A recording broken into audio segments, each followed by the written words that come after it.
Hello and welcome to video 2. In this video we'll process this image here from the Bahamas. Let's go ahead and double click it to open it up in Adobe Camera Raw. Okay, here we are in Adobe Camera Raw. Let's just kind of work through this nice and slow here. Well, the adjustments we set up to be defaults on this tab did come through. We set those up in the video 1. What else might we like to do with this? Well, boy, actually I'm so distracted by what else is going on here that before I work on this tab I'm going to fix some of these issues. Issue number 1, let's just go ahead and straighten, well, hold on a second. Let's go back and in this case fix some of that distortion. I don't really want the vignetting removed, but that distortion needs to kind of back off a little bit and get out of there. Okay, that helps. And then let's go ahead and check our level.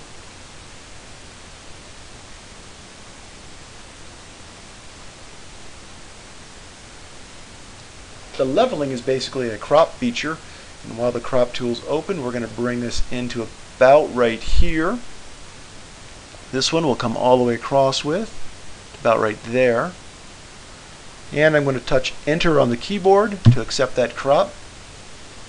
And I realize I've left some stuff here. I hope to deal with that later on in Photoshop.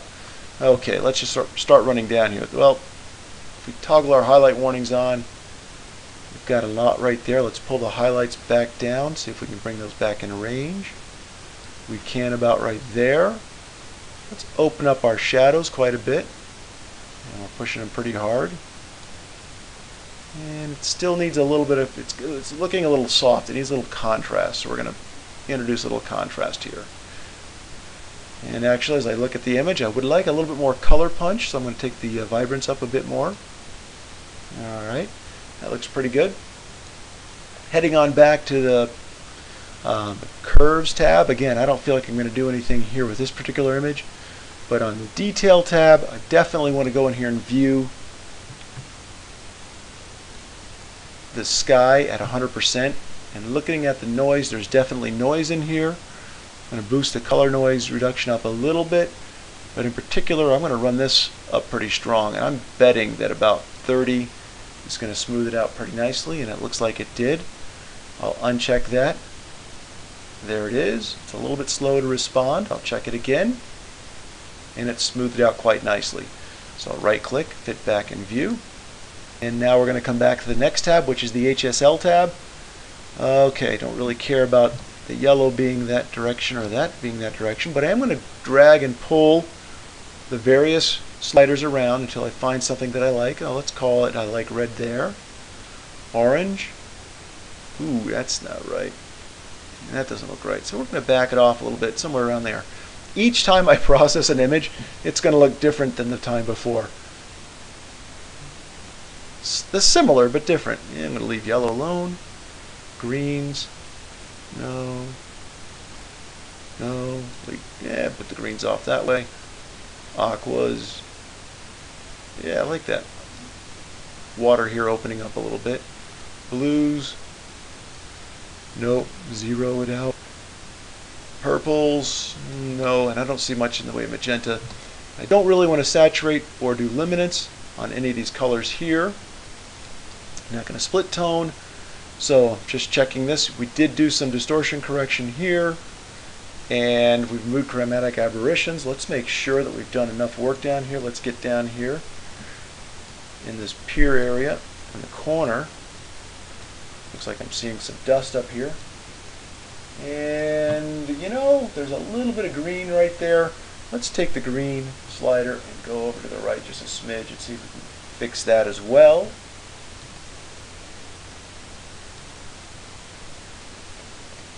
Okay, the green at about +3. Makes it look pretty good. And I think I'm going to move the purple over to 3 on this one. And we should be pretty good here. I've been watching this edge right through here. Okay, I'm going to right click, fit back into view.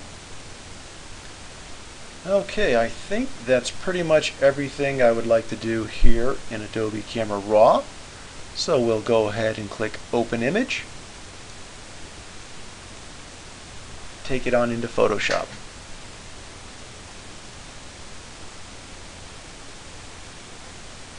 Well, one of the first things I noticed that I'd like to do here is fix this kind of extra filter still sticking in. The way we're going to fix that is with the transform tool. First thing we need to do to transform this background layer is just make it a layer by throwing away the lock. Now it's just layer 0. We'll come up to edit, transform, going too far, and transform, and then down to distort. I go ahead and click on this little icon here so we can warp this. And we're going to pull out right here. One of the benefits of doing this is also maybe to straighten that pier out just a little bit. Not a lot, but a little bit.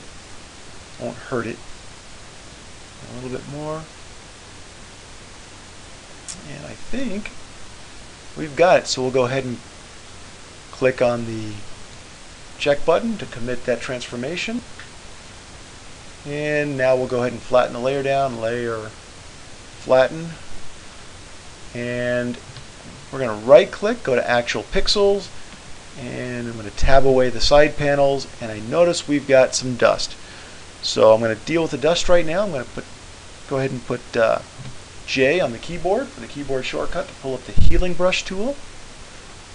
And I'm actually going to I'm just working right on the background. Sometimes I work in the very beginning of my image. I start just cleaning it up and I clean on the background. I figure if I make a mistake when I do it this way, I can just go back and get the raw file, start over there again. But it's really hard to make a mistake when you're doing this and screw up the image in some really bad way. If I've already done a lot of work, I'm going to go ahead and put a layer on it and do it like you've seen me do it in video 1. Okay, I'm going to go ahead and clean up all the dust here, and when I get done, I'll bring you back.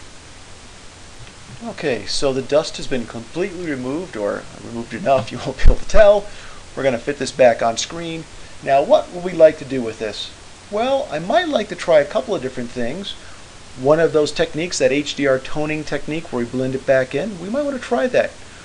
But instead of having to always go through all of those steps, how about we create an action out of it while we're doing it this time? So let's go ahead and click on our Actions tab, hover over here, and create a new action.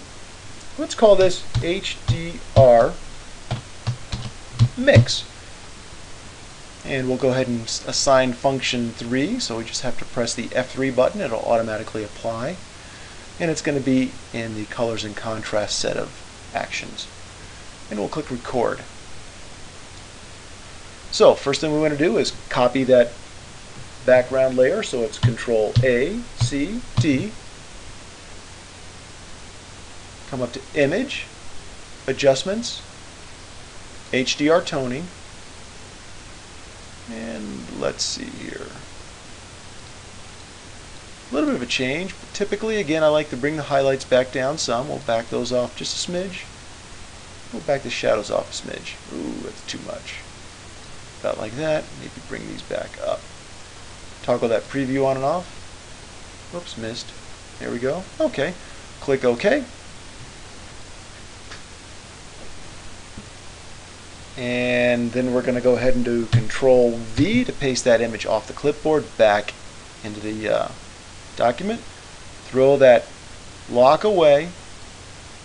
Take the original one, put it back on bottom, click on the top layer, add a layer mask,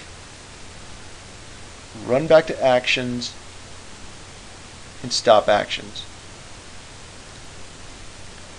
So from now on, when we hit F3, it will automatically run through those steps, although it will stop and pause for a moment so we can make adjustments in the HDR toning. Okay, so let's go ahead and blend these two together. We'll call up our brush tool, B on the keyboard shortcut, opacity 50. Black is the foreground color, so as I paint across here, we'll start to blend these two images together, about 50% of each. And we should see this mask go to gray here in just a moment. And it did, so there's the original image. and a blend, as we toggle this on and off, a blend of the HDR toned one. And that looks pretty nice. What else might we like to do? Well, what if we ran our action on F2, a little more Velvia look, try to get a little bit more contrast into the image, make it a little jumpier, a little poppier, a little more fun in it. I think that works out pretty good right there. We'll go a little bit more. And again, these are the kinds of things you're just going to slide to your own taste. Okay, I like that. Ooh, wait a minute. Look at this over here. A little bit of red in this area here. Don't really like to see this lens flare in here. This is some lens flare that causes this area here to go red. What can we do with that? Well, let's try something. Let's go ahead and click on this top layer. We want whatever we do, we want it to happen to everything below it. And I think I'm going to start off, by opening up a hue and saturation adjustment layer. I'm going to try to desaturate red and see if that just solves the problem right there. Let's take red and the saturation. Red helped. Maybe there's a little magenta in there. Yeah, that helped quite a lot. It took us a long way the right direction. But if we call up our magnifying glass and fit back on the screen, we'll notice that we had a huge impact on the overall image. We definitely solved the problem there by and large, but it impacted too much of the image. So let's invert that mask. Hold the control key down, press I. We've inverted the mask. We'll now switch around and paint with white. Call up our brush tool here at 100%. We're going to use the bracket key, the open bracket key, to get that much smaller. I'm using the scroll wheel to zoom in. Let's just do a little painting right here to blend that back in. Wow, that looks pretty good. Let's go to actual pixels. Yeah, let's see. Get that brush tool back up. I see a little bit of red back into here.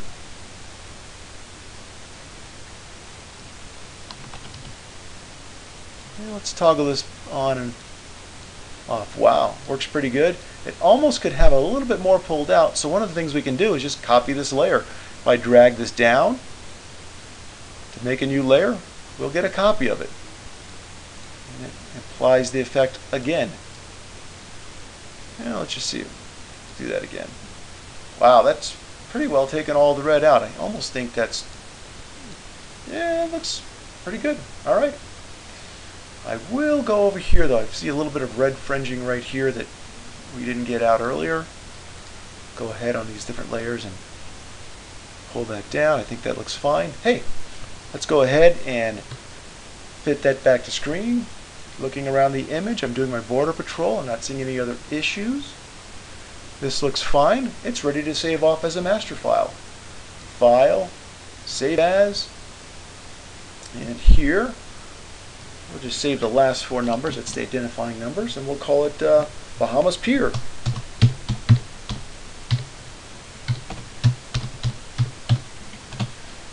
Notice the color space is Pro Photo. That's what we want. We're saving it as layers in case we need to go back and do any more editing later on, which often is the case in Photoshop format. Perfect. Click on Save. And it's entirely possible if I open this up tomorrow, I'm going to think that my colors are off a little bit and I want to start working on them again. Always process your images over a couple of days so you can start with fresh eyes on the image. But that looks pretty good. As that saves off, when it finishes saving off, we'll go ahead and see how big we can make this image. It's done, so let's go ahead and flatten the layer. And again, we're doing this just to create, down here, notice our image size gets smaller. Just to create a smaller, mode, 8-bit, to create a smaller document to work with. And let's see, I'm hoping that this can be at least 30 inches tall. Image size. Height 30 and by 42, by almost 43, that'd be okay. We learned earlier that 32% here will make an inch on my screen, an inch in reality. But you know, I'm getting tired of seeing those rulers, so let's get rid of the rulers. And let's tab away our side panels. Yeah, it's a little bit soft. I probably don't want to go any bigger than 30 by 42. And let's see if we can actually sharpen it. If we were actually preparing this for output, would we be able to get this sharp enough to be happy? Oh yeah, I think so. I think that'll look fine. Let's just go ahead and do it. And make sure we didn't pick up any noise up in the sky. The sky looks fine. Alright, that would be a nice image.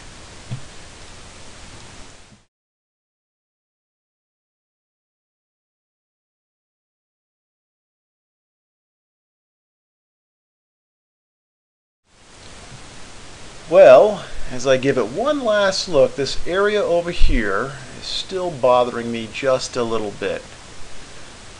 You can still see there's a differentiation here in the water. It doesn't look quite right. I'm going to try to darken it down to start off with, so let's go ahead, open up a curves adjustment layer. Let's just go ahead and throw the automatically darker setting in there.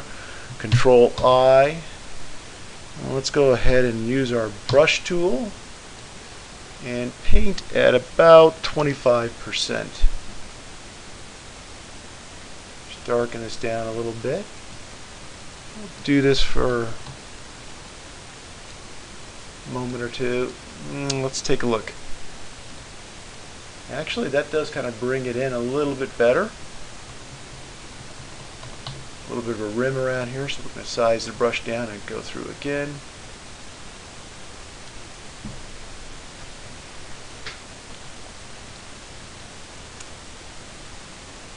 That looks pretty good. Let's see, the opacity seems a little bit dark. Let's back it off just a little bit so we can get it to blend in.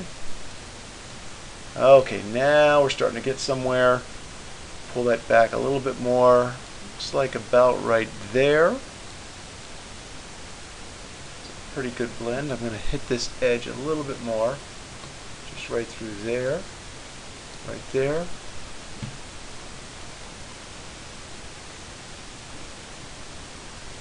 Okay, we're going to try one more thing. We're going to take this selection we just made and reselect it. So if we click on the layer mask, you can come up here and load the selection from mask. We're going to try one more adjustment, and we're going to try maybe the color balance. It looks like it's just shy of the green that's in the other parts of the image. Maybe not quite that much. Sometimes it's easier just to bring the opacity back down some. Okay, I think it all looks pretty good. And I'm going to bring the opacity back a bit more. Maybe minus 65, or pardon me, 65. Let's take a look at that. Okay, that looks pretty good. The only thing I'm not happy with is this edge right here. So we'll zoom into actual pixels. Take a look at that. Yeah, something's a little amiss right there. So we'll add a new layer, call up our clone tool. S is the keyboard shortcut. Actually, I'm going to do this at about 50%. And we're going to hit enter to accept that and use the close bracket key to go a little bit larger. We'll sample just outside here and just start to blend that in. It's awfully big. Control Z to undo. Maybe right in here like this, just to help get rid of that as being such a defined edge. I don't care for that last maneuver. Actually, I think we may finally have it about as good as it's going to get. We're going to go one like this, and bring one back over here. Alright, we're going to right click, go to actual pixels. Okay, now that's far less noticeable. I still know it's there, you still know it's there. Ooh, you know what? I'm still not happy. Let's do something about it like this. Let's grab this.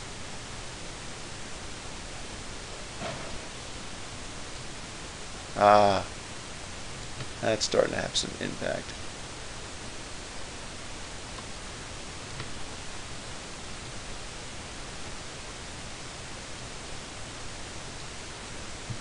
let's see here. Go ahead and fit on, oops, sorry, actual pixels. Are we doing anything?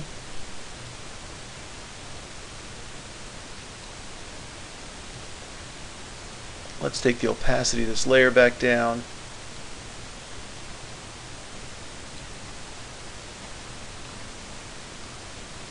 Okay.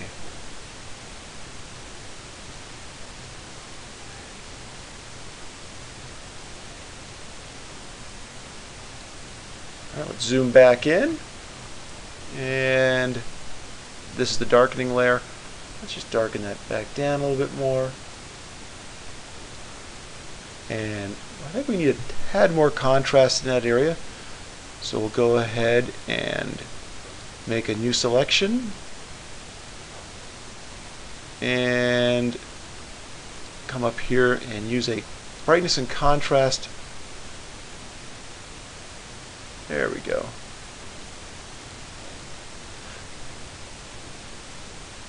Let's go to actual pixels. Okay, now that area doesn't seem to be sticking out hardly at all. Have this fit on screen. Okay, looking back out here like this, it looks just a smidgen dark, so we'll go back to our layer where we darkened it and just lighten it up ever so slightly. Maybe about right there after all. Okay, I think we've got a pretty good blend now, and it's unnoticeable. I think we're done. File, save. Because we have all of these adjustments done in layers, if we want to go back later on and modify them, we can. Just as soon as this gets done saving, we'll close this out and we're done. Okay, that looks like that's it. Looking small, looks fine. Looking big, we're fine. We'll close that out. See you next time.